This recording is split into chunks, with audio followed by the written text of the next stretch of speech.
Bismillahirrahmanirrahim. Assalamualaikum warahmatullahi wabarakatuh. Hai sahabat soft skill dan long life student, ketemu lagi di Lebih Dari Sekolah. Nah, setelah 2 podcast kemarin, ini adalah salah satu podcast yang ditunggu-tunggu juga, karena hari ini kita akan sharing insight yang gak kalah spesial. Dan hari ini berbeda dari podcast kali ini, berbeda dengan podcast yang biasanya, karena biasanya kan kita di ruangan ya, tapi hari ini kita lebih eksplorasi nih, kita outdoor sambil lihat orang lagi olahraga pagi. Nah, dan juga hari ini kita kedatangan juga Direktur Soft Skill Academy ya. Halo, Assalamualaikum Pak Anas. Waalaikumsalam warahmatullahi wabarakatuh. Sehat Pak? Alhamdulillah. Tesen sehat Tesen? Alhamdulillah sehat. Biasanya kan ngobrol via Zoom ya Pak, atau Siap. secara offline gitu kan di program-programnya Soft Skill. Nah, ini perdana ya Pak di podcast? Ya, di podcast kita justru perdana ya. Perdana ya Bapak. Alhamdulillah. Oke, kayaknya saya nggak perlu terlalu banyak memperkenalkan Bapak, karena kayaknya semua udah pada kenal ya sama Bapak. Mungkin yang kenal, yang belum Iya. nanti kita cerita. Oke, gimana Pak kesibukannya sekarang? Ya paling alhamdulillah kalau secara pribadi kan masih menyelesaikan studi ya, S3. Tapi secara ini kan kita di soft skill ya, sekarang justru lagi kencang-kencangnya. SDC 5 lagi berlangsung, SDC 6 mau tanding. Saya bilangnya tanding karena itu pertempuran ya. Terus SDC itu soft skill development class deh. Iya. Jadi SDC 7 juga lagi ngantri pesertanya. Jadi ini lagi rame. Belum kita mau kurban. Kita kan ada program namanya Edu Kurban. Belum ada lebih dari sekolah programnya yang kita nanti akan ada di 2 tempat gitu ya. Jadi Bandung, kemudian di Pangandaran. 7 hari teh kita pelatihan offline. Kemudian ada Soft Skill Expo lagi dirancang, festival inspirasi juga. Nah, ini saya kira mungkin itu yang sekarang lagi ada di Soft Skill Academy, dan semuanya memang untuk lebih kepada seperti misi kita lah ya, yang sudah sama-sama tahu. Mungkin teman-teman yang sudah lihat di perjalanan Soft Skill Academy, memang kita bagaimana menjadikan soft skill ini sebagai penggenap dari pendidikan hard skill yang selama ini didapatkan di sekolah formal, khususnya karakter. Saya kira itu. Oke, Masya Allah, luar biasa, keren banget, programnya banyak banget ya. Yang saya mau tanya Pak, gimana tuh caranya maintaining program sebanyak itu? Ya. Karena kan ini pelayanan juga ya buat kita gitu kan. Betul. Dapat insight lebih Betul. dari bangku sekolah gitu. Terlebih kan begini, jadi mungkin kalau kita lihat maintenance ini agak lebih spesial ya. Bukan agak lagi, memang spesial, karena kita kan berbasisnya value, bukan komersial activity gitu ya. Karena kalau sendiri mungkin tahu ya, kalau komersialnya kita pakai ada BMS macam-macam, tapi kalau soft skill academy kan ini dedikasi ya. Jadi memaintenance-nya maka perlu value khusus memang. Sehingga saya berterima kasih sekali nih ke seluruh pihak yang selama ini aktif. Jadi sekian banyak program itu, kalau tidak banyak yang menjadi relawan, volunteer, kemudian para narasumber yang banyaknya sih pro bono ya. Jadi mereka tidak meminta apapun, kecuali bahwa itu adalah jadi dedikasi. Bahkan ada narasumber yang sering ngisi di kita itu sampai marah kalau dia bilang, pokoknya kalau saya dibayar saya nggak bakal datang. Nah gitu. Pokoknya kalau saya dibayar saya nggak bakal datang. Jadi ini kan saya kira memaintenance-nya jelas, kalau bukan dari value, dari niat baik semuanya, ini akan berat ya. Karena kan non material activity, walaupun ya kita juga kalau misalnya ada suatu ketika yang memang menjadikan itu sebagai ada kelebihan dalam konteks ada bisnis, karena ada yang jadi kerjasama bisnis di Soft Skill Academy, ya saya kira itu bonusnya ya. Terlebih satu lagi nih, kita kan lagi bikin nih soft skill pesantren soft skill. Pesantren soft skill itu lagi-lagi pengajarnya semuanya free, karena kita juga kan menggratiskan ke santrinya. Jadi memaintenance-nya jelas, ini kesamaan visi misi, kesamaan value. Jadi saya kira dengan para pengisi podcast ini, kemudian siapapun ya yang aktif di Soft Skill Academy, pasti mengenal lah konsep-konsep itu, dan saya kira itu salah satu warisan dari pengajaran soft skill. Di soft skill itu kan namanya juga soft ya, halus. Yang halus itu kan biasanya non material, yang halus itu nggak terlihat. Tapi justru dengan itulah kita justru mendapatkan power yang lebih besar daripada itu. Nah, saya kira ini amanah-amanah soft skill yang terjadi pada kita semua. Kerjasamanya halus, Makanya saya sering kali bilang, ini teman-teman yang aktif di Soft Skill Academy adalah makhluk-makhluk halus kan. Masya Allah. Jadi makhluk-makhluk halus yang dengan kehalusannya dia tidak melihat ada material atau apapun di situ, kemudian dia mau berdedikasi, itu sesuatu yang luar biasa gitu ya. Ya jelas maintenance-nya karena kesamaan visi, kesamaan misi, kita jalan. Walaupun ya ini baru terjadi kan sejak pandemi kan. Di pandemi berarti baru tahun kedua nih kita. Itu baru tahun kedua, tapi alhamdulillah untuk beberapa program kan kita udah, kalau international talk show-nya udah 15 negara. Iya. Kemudian waktu dulu kita launching Soft Skill Expo dibukanya sama Pak Menteri Sandiaga Uno. Jadi padahal baru launching. Jadi alhamdulillah ada kepercayaan karena saya kira orang melihat oh ini ada sesuatu yang sedang diperjuangkan oleh Soft Skill Academy dan ini relate dengan apa yang dihadapi oleh kita di masa sekarang. Nah, semua orang akhirnya mau berkontribusi gitu ya. Saya kira itu sih maintenance-nya. Jadi berat nggak berat. Nah, berat nggak berat itu beratnya ada. Nah, gitu. Tapi nggak beratnya karena orang sudah feel-nya udah masuk ya. Jadi murni dari ketulusan hati gitu ya Pak, kita mengerjakan ini. Saya lihat banyaknya gitu.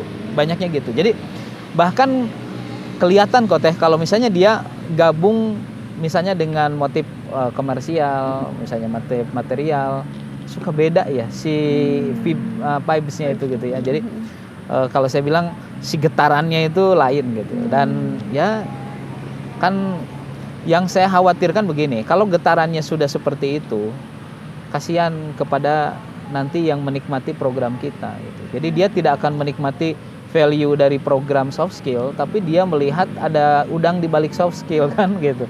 Nah, ini yang saya kira nggak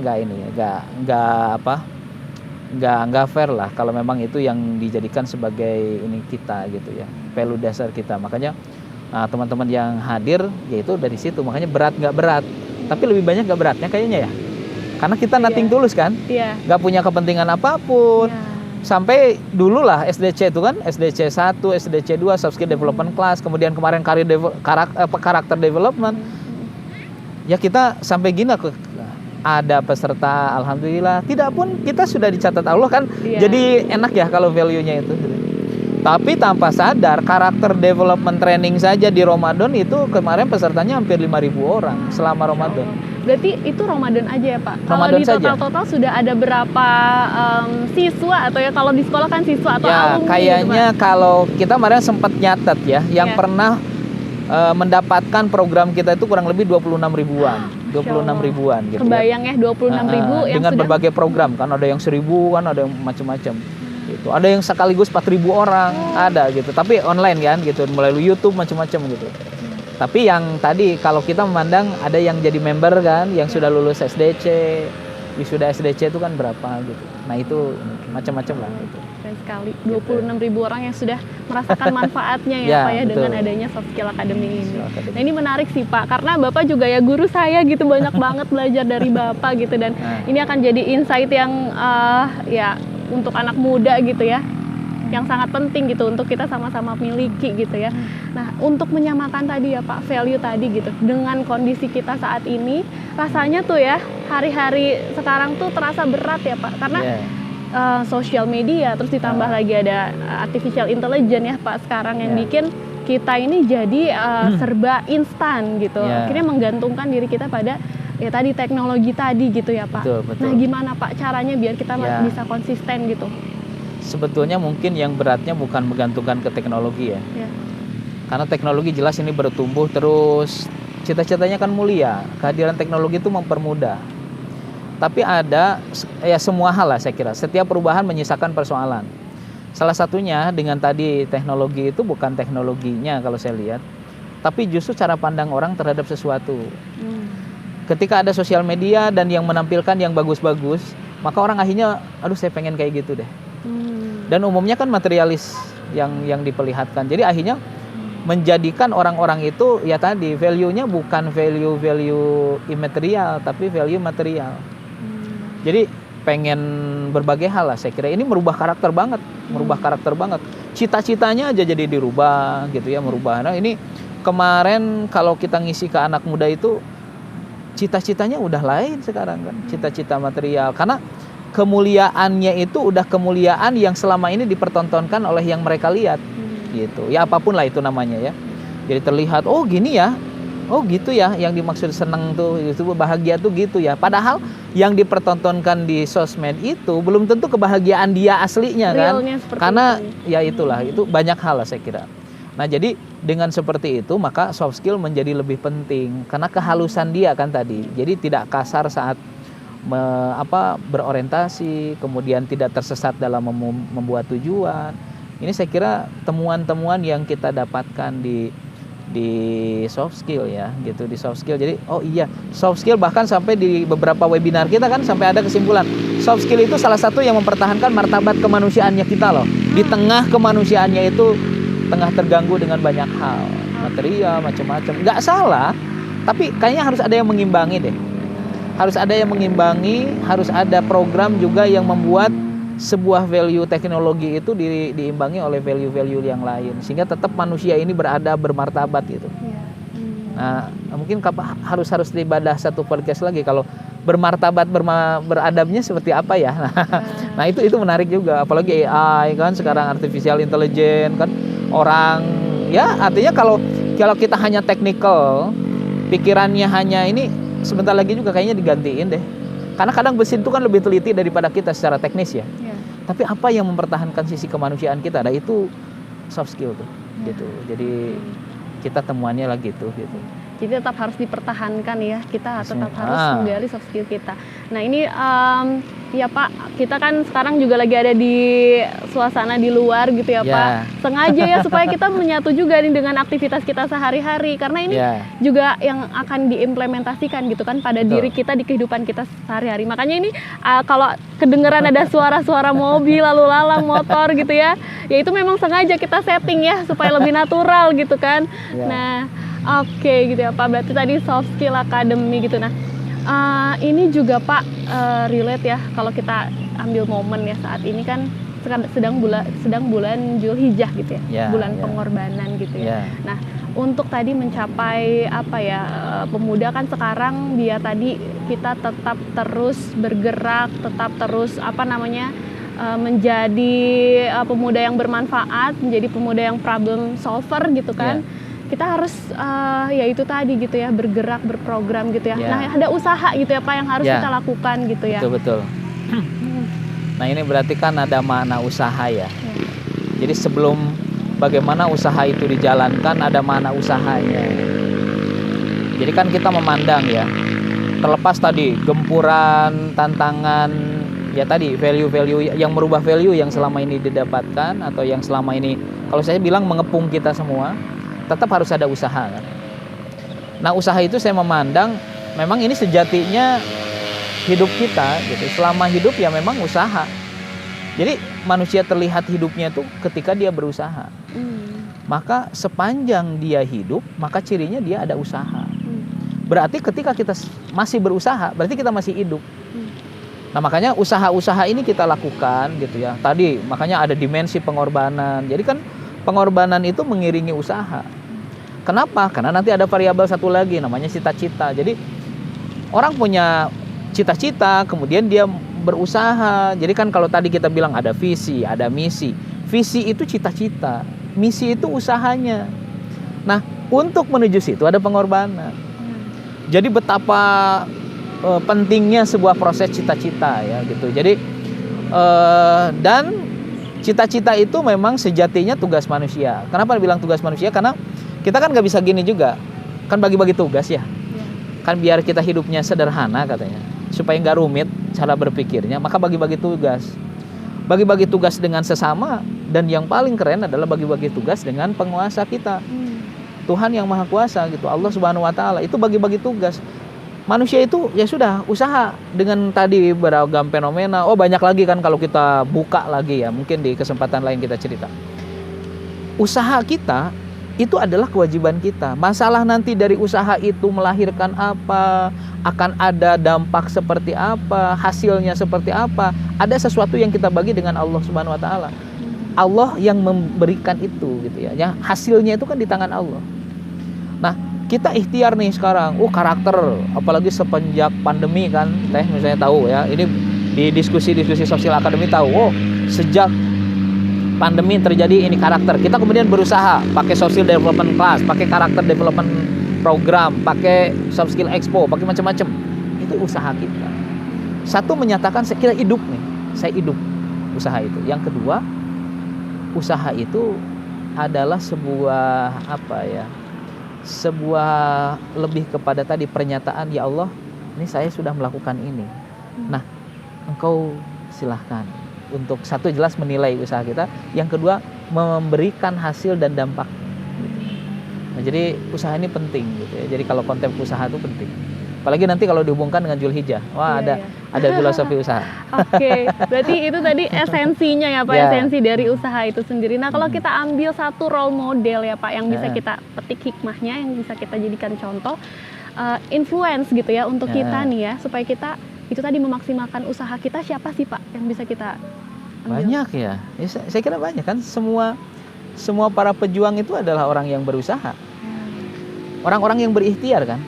Maka terlepas dia menang atau kalah dalam perjuangannya, ya dia pejuang, dia itu pahlawan, karena dia berusaha, dia bekerja gitu. Jadi artinya sebuah usaha, sebuah pekerjaan itu dilakukan oleh para pejuang. Jadi kalau kita mengenal para pejuang dari masa ke masa, yaitu role model. Cuma nah ini karena kita mau Zulhijjah, yang banyaknya itu memotret kehidupan keluarganya Nabi Ibrahim alaihissalam, di situ ada role model tentang konteks usaha. Misalnya, ini menarik ya. Ini tahap. Nanti mungkin nyambung kepada tahap usaha. Kalau kita mengambil satu role model ya. Role model dari misalnya contoh dari Bunda Hajar, Siti Hajar, gitu ya, istri dari Nabi Ibrahim, kemudian ibu Nabi Ismail alaihissalam. Itu ada konsep-konsep usaha. Ya ini kita kenal dengan sa'i kan. Sekarang dijadikan sebagai momen sa'i, sebagai kalau bisa dikatakan sebab syariat dilahirkannya sa'i, yaitu berjalan antara Safa dan Marwah, kemudian di beberapa tempat lari kecil bahkan gitu ya, sebanyak 7 kali. Itu dari kisah usaha. Usahanya sampai 7 kali melakukan itu gitu. Nah, ini bertahap jelas sih usahanya, usaha yang dilakukan Siti Hajar. Nah, sehingga pantas karena usaha itu, walaupun ternyata hasilnya bukan dari perjalanan usahanya, karena bisa jadi kan usaha selama ini kan kita kenal, usaha tidak akan mengkhianati hasil, proses tidak akan mengkhianati hasil. Walaupun sekarang ada yang dibalik, hasil tidak akan mengkhianati proses, macam-macam. Ya itu antara proses dan hasil itu berhubungan. Tapi apakah hasil itu didapatkan di usaha itu? Nah di proses sa'i ini kan itu yang didapatkan. Tapi usahanya Bunda Hajar ketika menginginkan sebuah tujuan tercapai, ada misalnya tadi anaknya yang kehausan Nabi Ismail, kemudian berikhtiar mencari tempat, itu adalah usaha. Maka usaha ini yang kemudian dihargai. Ketemunya bukan oleh beliau loh si airnya kan. Air Zam-Zam itu nggak ketemu oleh perjalanan 7 kali bolak-balik Safa dan Marwah, itu nggak ketemu. Ketemunya justru gemercik airnya itu justru di bawah kakinya Nabi Ismail di satu tempat yang tidak dicari. Berarti ini bukan seolah-olah dalam tanda kutip itu tidak ada di dalam jalur ikhtiarnya, tidak ada di dalam jalur ikhtiarnya. Tapi beliau tetap layak disebut pahlawan, pejuang, karena itulah kewajibannya berikhtiar. Hasilnya, nah yang seperti yang tadi dikatakan di awal, hasilnya Allah ternyata menempatkan di tempat mana, di mana. Itulah balasan dari sebuah ikhtiar gitu. Jadi sebuah usaha gitu ya. Jadi ini satu role model bagi kita betapa kerennya sebuah usaha, kemudian bagaimana hubungannya dengan hasil, sehingga Siti Hajar kan memberi contoh pada kita. Udah tugas kita gini nih, lari 7 kali, jalanlah 7 kali bolak-balik, hasil Allah ternyata yang nanti mengirimkan. Maka hasil itu kalau saya memandang lebih kepada hadiah dari Allah ya. Bukan bukan konsekuensi logis dari sebuah usaha kita. Tapi itu hadiah terhadap mereka yang mau berusaha. Jadi usahanya iya kita lakukan, hadiahnya dia dapat. Gitu kayak. Jadi kurban tidak hanya sekedar kurban ya Pak? Kalau kurban, ya ini nanti lagi ya. Beda lagi ya? Sebetulnya kurban itu cerita berbeda. Ya. Cerita berbeda itu maksudnya apa?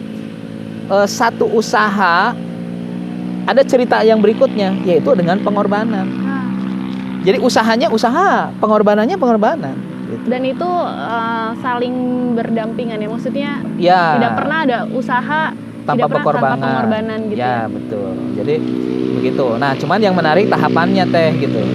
Tahapan usahanya kita lihat ya dari cerita itu. Ini kalau menjadi role model mungkin bisa apa ya, kita bikin bagan ya nanti. Kan jadi gini kan ceritanya.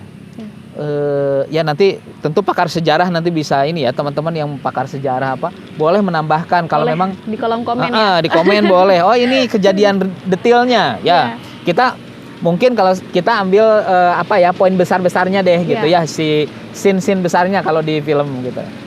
Jadi ada adegan-adegan utamanya lah. Kan kejadiannya gini. Ketika Nabi Ibrahim gitu ya meninggalkan Siti Hajar dengan Nabi Ismail di satu padang gersang nan tandus, bahkan sunyi. Nah, itu kan di sejarah sampai ada kurang lebih keyword-keyword yang ditemukan. Di satu tempat sunyi, gersang, tandus, pokoknya aduh, inilah tidak ada gitu ya. Tapi ada yang menarik. Walaupun Nabi Ibrahim sangat yakin pada Allah, itu Nabi Ibrahim itu ngasih perbekalan. Karena saya juga baca sejarah, mungkin nanti juga ada yang memberi tambahan. Ada sejarah yang sampai bilang gini, Nabi Ibrahim meninggalkan Siti Hajar dan Nabi Ismail tanpa bekal sekalipun, sedikit pun. Mungkin satu versi, yes boleh. Tapi ada beberapa yang mengatakan dikasih perbekalan. Berarti ini sebuah tahap awal dari sebuah usaha tuh harus ada bekal. Jadi ada tahap awal, perbekalan juga disiapkan. Nah ini persiapannya penting gitu. Nah lalu kenapa perbekalan sudah dikasih gitu, tapi kenapa kok anaknya Nabi Ismail alaihissalam itu masih kekurangan sampai kehausan? Karena perbekalan itu habis. Jadi saat perbekalan itu habis, Nabi Ismail kehausan. Nah disitulah ada yang kita kenal sa'i itu. Jadi perbekalan ini penting loh, tahap satu itu. Jadi persiapan tetap gitu. Walaupun kan jelas itu luar biasa percakapannya ya, Quran itu kan memotret. Sejarah juga memotret. Ketika ditinggalkan di padang sunyi tandus itu kan apakah bahasa ininya tuh kan apa ya? Apakah setega itulah dalam tanda kutip ya? Apakah apa ya mungkin nanti saya coba search ya si kalimat-kalimat aslinya itu. Apakah setega itukah gitu? Gitu ya. Jadi terhadap kita engkau meninggalkan ini, dan Nabi Ibrahim waktu itu tidak menjawab. Tidak menjawab, bahkan noleh juga enggak. Jadi ketika sebuah usaha sudah mau dilakukan dan kemudian ini dalam satu fase ini setega ini gitu ya. Setega ini menjalankan perintah Allah. Nah, ini ada kunci berikutnya. Usahanya yang kita lakukan dengan perbekalan tadi ini dalam rangka perintah siapa? Jadi sampai apakah Allah yang memerintahkan? Iya, cuman itu jawaban Nabi Ibrahim dan kemudian meninggalkan. Dan ketika Allah yakin gitu ya. Dan waktu itu Siti Hajar, kalau memang ini perintah Allah, aku yakin Allah tidak akan kalau sekarang kan lagi ramai cawe-cawe ya. Allah cawe-cawe itu ikut campur. Allah pasti akan cawe-cawe. Allah pasti akan ikut campur. Kalau memang ini perintah Allah. Gitu. Cuman di situ awalnya memang kan ada tadi kekhawatiran. Apakah engkau tega? Gitu ya. Ya bahasa kita ya ini ya jelas nanti ada skrip aslinya kan. Ya. Cuman kurang lebih kalau disuka, apakah engkau tega wahai suamiku atau Nabi Ibrahim meninggalkan kita di tempat seperti ini? Itu kalau yang itu tidak dijawab. Kalau itu nggak dijawab. Kalau saya baca di beberapa sejarah itu nggak dijawab oleh Nabi Ibrahim. Masalah tega dan tega ini masalah emosional. Ini masalah rasa. Tapi ketika pertanyaan berikutnya, apakah ini perintah Allah? Iya, itu yang dijawab. Jadi yang paling penting dari sebuah proses usaha bukan masalah emosional dulu. Ini perintah Allah bukan gitu. Ya itu yang harus dipastikan. Itu yang harus dijawab. Ya kayak gini nih, ini panas nggak? Panas. Yeah. Rasa kita panas. Tapi apakah ini sesuatu ada gunanya? Nah itu yang lebih penting, gitu ya. Jadi bahwa ada matahari, ya. Bahwa di sini rame, ya ini masalah rasa. Ini masalah rasa. Dan waktu itu tidak dibahas lebih jauh oleh Nabi Ibrahim. Yang dibahas justru apanya? Apakah ini perintah Allah? Ya, kalau perintah Allah sudah pasti Allah akan ikut campur tangan. Nah kalau tadi pertanyaan di awal, gimana nge-maintenance ya orang-orang Soft Skill Academy? Kita kan begitu suka ngobrol ya. Ini kira-kira ada nggak ya kehendak Allah di dalam kehidupan kita gini? Di Soft Skill Academy ini ada nggak sih kehendak Allah yang kita perjuangkan? Ngebantu orang, ini semua. Kalau hanya ini misi kita personal, kalau hanya keinginan kita, aduh berat kita. Tapi seperti halnya Siti Hajar, Bunda Hajar itu mengatakan, kalau memang ini Allah yang berkehendak, oke, Allah pasti tidak akan membiarkan. Dan itu keyakinannya. Dan perlu kita yakini gitu, ya, bahwa betul. Setiap apa yang Allah perintahkan pasti ada kebaikan di situ. Gitu Yes. ya, Pak, ya. Makanya ini kan tahapan usaha. Ya. Jadi tahapan usaha pertama persiapan, perbekalan. Yang kedua pastiin ini dalam rangka apa usaha kita. Niatnya dicek Ya juga. betul. Ya. Itu kan ya saya nggak tahu ya para pejuang PhD doktor itu. Kan PhD itu sampai ada permanent head damage, sampai ada yang begitu katanya. Jadi di doktoral itu ya memang kerusakan otak permanen, sampai ada yang bilang gitu. Karena kan namanya juga berjuang pasti ada something lah. Ya. Nah yang menyelamatkan kan cuman itu. Ada kata-kata seseorang ke saya aja sambil bilang gitu ketika aduh lanjut nggak ya ini studi gitu ya. Tiba-tiba dia mengingatkan itu. Emang studinya buat apa gitu.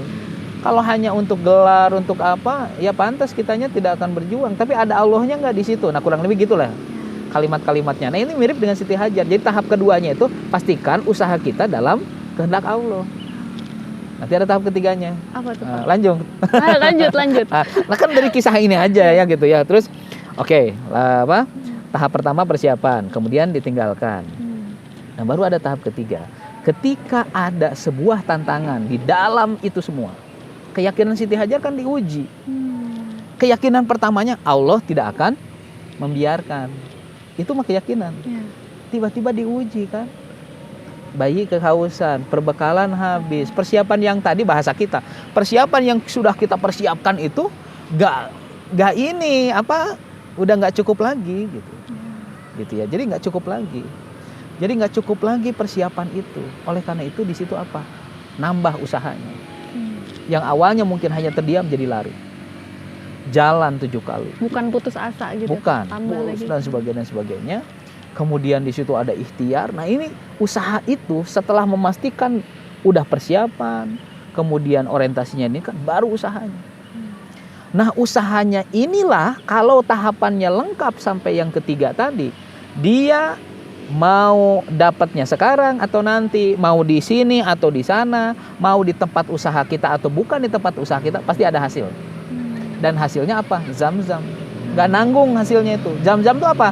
Zam-zam itu simbol kesejahteraan kan sekarang. Air itu di tempat tandus adalah benda paling mahal. So waktu itu misalnya, ini Tesen di tempat tandus lagi kehausan, datangnya minyak. Iya. Waktu itu murah minyaknya, karena yang saya perlukan air. Air di tempat tandus adalah harta mahal.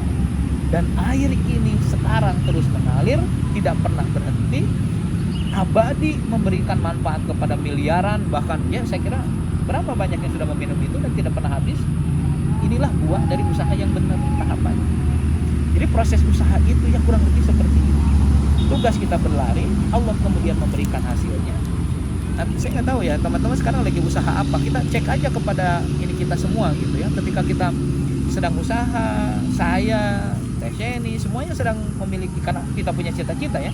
Kemudian kita punya cita-cita, kemudian kita usaha. Makanya mungkin orang bilang kan sampai ada yang komen kan, volunteer kita juga ada yang ini. Tim pengurus Soft Skill Academy aja komen, Kang ini acaranya banyak-banyak tuh. Saya memandang ini usaha kita. Ini usaha kita. Tinggal tadi kalau usaha itu tadi lari itu, Sofa Marwah itu adalah tahap 3. Tahap 1-2-nya selamat gak kita? Tahap 1-2-nya oke nggak? Kalau tahap 1-2 oke, tambah tahap 3, insya Allah kita nggak bakal capek gawe, nggak kepake kalau pasti ada sesuatu yang kita hasilkan. Nah, soft skill salah satunya memandang seperti ini Teh, gitu. Sehingga mudah-mudahan dari perbincangan ini gitu ya singkat ya, mungkin nanti ada poin berikutnya, apalagi mendekati Zulhijjah, kita jadi memahami oh gitu ya usaha. Jadi teman-teman yang sedang berusaha dan kemudian merasa kayaknya usaha tuh kayaknya gak hasil deh gitu, mungkin baru langkah ketiga dari sa'inya, mungkin baru putaran keempat dari sa'inya. Sampaikanlah kepada ke-7 ini bukan angka ya, tapi usaha maksimalnya kita nanti bakal dapat juga hasilnya. Cuman kadang kita harusnya misalnya berlari safa marwah 7 kali, baru ke-6 kita berhenti. Ya sudah gitu. Makanya kan ada filosofi, sesungguhnya orang sukses itu lebih banyak gagalnya ketimbang orang gagal. Kenapa? Karena orang gagal tuh berhenti. Kalau orang sukses itu gagal bangun kan kurang lebih begitu ya. Sampai dia masuk kepada satu fase usahanya udah, nanti dia mendapatkan hasil. Kayaknya gitu ya kalau berbicara usaha. Nah, ini dari satu role model usaha gitu ya. Soft Skill Academy sedang berusaha teman-teman sekalian. Semua yang hadir juga atau yang dengerin ini pasti juga sedang berusaha. Kalau kita pakai role model ini, saya kira insya Allah ya, hasil bakal kita dapatkan. Terlepas kapan, pasti kita dapat gitu. Karena Allah kan berjanji, ud'uni astajib lakum. Berdoa, kemudian dikabulkan. Doa itu usaha, kabul itu adalah hasil, dan hasil itu urusan Allah. Tugas kita berdoa untuk itu. Masya Allah. Jadi kita hari ini belajar esensi hikmah dari pengorbanan, dari kurban, dari Zulhijjah ya, melalui point of view sebuah usaha gitu ya, Pak. Ya, betul. Sehingga pada akhirnya ya Pak, suatu usaha itu akan menjadi solusi kan Pak. Apa yang telah kita usahakan akan menjadi solusi dan kita akan menjadi problem solver gitu ya Pak. Tahap tertingginya mungkin seperti itu ya Pak ya. Ya. Bahkan bisa jadi ketika sedang berusaha pun sebelum hadirnya solusi yang aslinya itu adalah solusi bagi kita. Solusi semua persoalan adalah kita mengusahakan, gitu ya. Bahwa nanti selesai itu bonusnya. Solusi orang sakit adalah berobat. Bahwa dia sembuh itu bonusnya, gitu ya. Jadi solusi itu kan penyelesaian ya. Walau penyelesaian atau jalan yang harus kita tempuh gitu ya, menuju ke sana. Bisa jadi solusi itu adalah ujung, bisa jadi solusi itu adalah proses. Dan saya memandang ya solusi kita kalau memang punya cita-cita ya berusahalah. Berusahalah sehingga cita-cita itu kemudian dijalankan, berproses, hasil bonus lah bagi kita. Insya Allah. Gitu. Ini cara pandang ya. Nah ini teman-teman kalau saya lihat ini cara pandang yang selama ini kita coba kemas di program-program soft skill teh. Gitu. Makanya nanti mungkin ada penjelasan nanti atau kapan-kapan ada diskus mengenai lebih dari sekolah gitu ya. Kebayang 7 hari loh, 7 hari. Nah, kita juga bahkan outdoor seperti ini. Nanti salah satunya macam-macam. Kebayang kalau memang itu dijalankan. Dan makanya kurban, kita kenapa punya edu kurban teh? Kita bukan tukang domba, kita bukan jualan domba. Kita juga nggak ini. Dan kita juga kayaknya itu bukan job desk-nya kita gitu, bukan ranahnya kita gitu ya. Soft skill bukan, tapi dari kurbanlah soft skill itu jadi apa ya, terwujud lah pembelajaran tuh gini loh yang namanya pengorbanan tuh. Kebayang ya kalau kita mungkin teman-teman ada yang pernah jadi relawan di edu kurban kan, ngebagiin kan, kita sampai ngebagiin kadang sampai jam 1 malam daging gitu ya, kemudian ke tempat-tempat terpencil, ke para guru, ke para santri. Disitulah pengorbanan itu gitu. Nungguin domba, yang nungguin domba itu kalau di tempat apa sih bahasanya sih, depot pemeliharaan kita itu ada dosen, doktor, S3 nungguin domba gitu. Jadi bukan nggak ada artinya doktornya, tapi disitulah kita memang kan jadi ego ya kadang, jadi ego. Saya ingat aja dulu ketika ada seorang ustadz yang memberikan pembekalan pada kita ada kurban itu salah satunya menghilangkan ego kita. Mungkin kita itu ini siapa, ada profesor, ada dokter. Pas jadi panitia kurban mah gaulnya sama domba juga lah gitu. Nah, itu yang kita lakukan, makanya edu kurban namanya. Kurban berdimensi pendidikan. Jadi ada pendidikan pada kita, bukan hanya dagingnya, karena memang itu yang diamanahkan Allah juga. Tapi kan tadi dari satu kisahnya ada nilai usaha gitu ya. Dari kisah ini nanti bisa jadi ada nilai pengorbanannya, nanti kita cerita. Karena pengorbanan keren nih teh kalau kita bahas. Harus ada lagi kayaknya podcastnya. Jadi nanti karena pengorbanan tuh keren, hasilnya dahsyat itu. Sampai hal mustahil, salah satu ini spill-nya aja. Hal mustahil itu bisa sampai jadi. Jadi hal mustahil itu bisa didapatkan. Bukan mustahil ya, yang tidak ada contoh lah. Siti Sarah itu kan istri Nabi Ibrahim yang lain itu tidak bisa memiliki keturunan.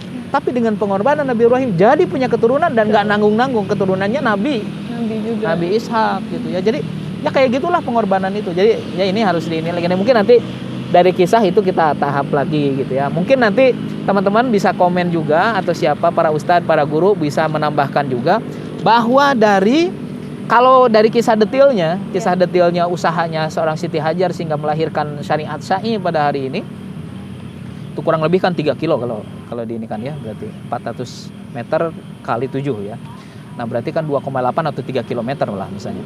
Nah kalau ada yang misalnya versi lebih detailnya, mungkin kita bisa mengambil ibroh lebih banyak lagi. Dan podcastnya tentu bisa berhari-hari. Ya. Karena Iya, hikmahnya gitu. terlalu banyak ya, Ya, Pak ya, yang siap, bisa kita siap. petik. Masya Allah. Oke, luar Keren biasa. sekali ya. Hari ini kita banyak banget belajar ya, banyak banget memetik hikmah ya dari pengorbanan dan dari makna berkurban gitu ya. Masya Allah, keren sekali. Ya. Nah buat teman-teman yang hari ini dapat insight lebih, jangan lupa untuk di like dulu, di subscribe dulu, dan share video ini ke keluarga kalian, ke teman-teman kalian, supaya semuanya juga bisa mendapatkan insight yang sama ya. Amin, amin. Tuh, dan jadi Amin. problem solver juga pada akhirnya gitu ya. Iya. Masya Allah. Jadi Oke. solusi ya, karena kita mau bergerak, jadi mau berusaha, tidak apa ya, tidak pasrah pada kenyataan. Nah, itu di SDC ada nama materinya growth mindset. Antara orang yang bertumbuh sama orang yang pasrah kan. Kita tidak pasrah pada keadaan, tidak mencaci kesulitan, tapi justru kita merubah keadaan, kemudian mengambil solusi atas kesulitan. Kan keren ya kalau kita menjadi seperti itu. Demikian Teh kayaknya ya. Nah, jadi oh, kalimat yang terakhirnya paling Ya, gini. take home Mudah-mudahan. message, Pak. Oke, Ya, oke, take oke. home message. Jadi kalau orang berusaha, Ya. salah satunya apa? Dia tidak akan meratapi nasib, tapi dia akan memperbaiki nasib. Nah, itu ciri orang berusaha. Jadi kita juga kan kita lagi usaha ya, oh ada tantangan dari sosmed, dunia digitalisasi macam-macam. Karakter orang ini, oke, kita usaha saja, tidak meratapi nasibnya, tapi justru memperbaiki nasib. Demikian saya kira ya. Insya Allah keren Oke. sekali. Terima kasih banyak Amin, Pak Anas atas amin. insight-nya hari Siap, ini. mudah-mudahan. Apapun peluang yang sedang ada di depan mata kalian ya sahabat, maksimalkan, usahakan terbaik ya. Siap. Untuk masa depan yang lebih baik juga. Amin, Oke, amin, kalau amin. kalian juga pengen ya sahabat soft skill dapetin insight yang lain, bisa join juga kelas kita ya. Siap, siap. Boleh silakan kunjungi Instagram kita di softskill.academy. Silakan bergabung di sana, kita akan lebih banyak sharing lagi. Oke. Oke, sekian mungkin ya podcast kita hari ini. Sampai berjumpa kembali di berbagi cerita lebih dari sekolah. Assalamualaikum warahmatullahi wabarakatuh. Waalaikumsalam Terima warahmatullahi kasih wabarakatuh. banyak, Oke, Pak Teh. Anas. Sukses selalu.